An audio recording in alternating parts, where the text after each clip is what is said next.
This is April Jensen from the ProSculpt Clay Company, and these are some of the dolls that you can make with polymer clay.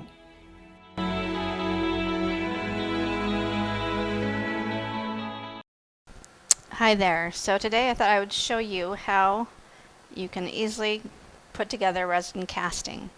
I have been working on redoing our ear progression piece that Jack Johnston made, and I had to go in and redo it a little bit, and then we put it into silicone, and then we got this nice mold. So the first step you want to take is to get some release agent.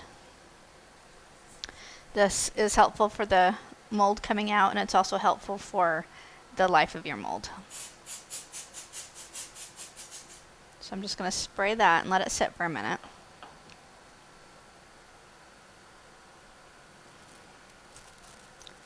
And then I haven't exactly measured out how much I'm going to need for this piece yet.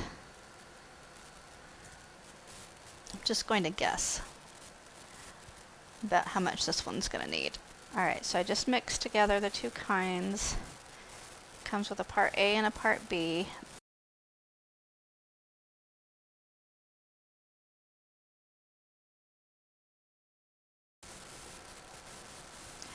But I'm just adding some of this colorant. So Strong coloring. I get it at the same place that I get my resin, which is Reynolds American or Reynolds Aluminum, something like that. It's out of Denver. Anyway, so you mix this up. You've got a good minute of mixing time. It usually doesn't take that long.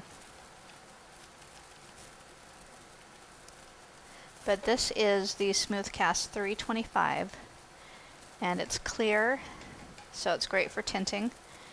And it also will take about 10 minutes to harden up, which is a little bit longer than some of them, but that can be helpful sometimes.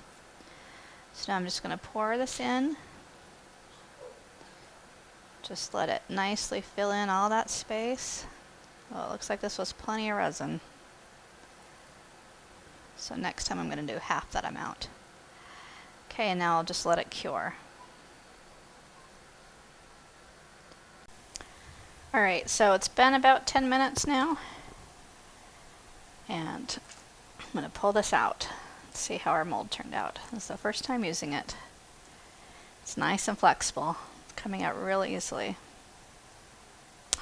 Yay! Oh, that looks so nice. I'm so glad. That was worth all the time it took to redo that piece. Alright, that's the ear progression. This was originally sculpted by Jack Johnston with just a little bit of adjustments by myself.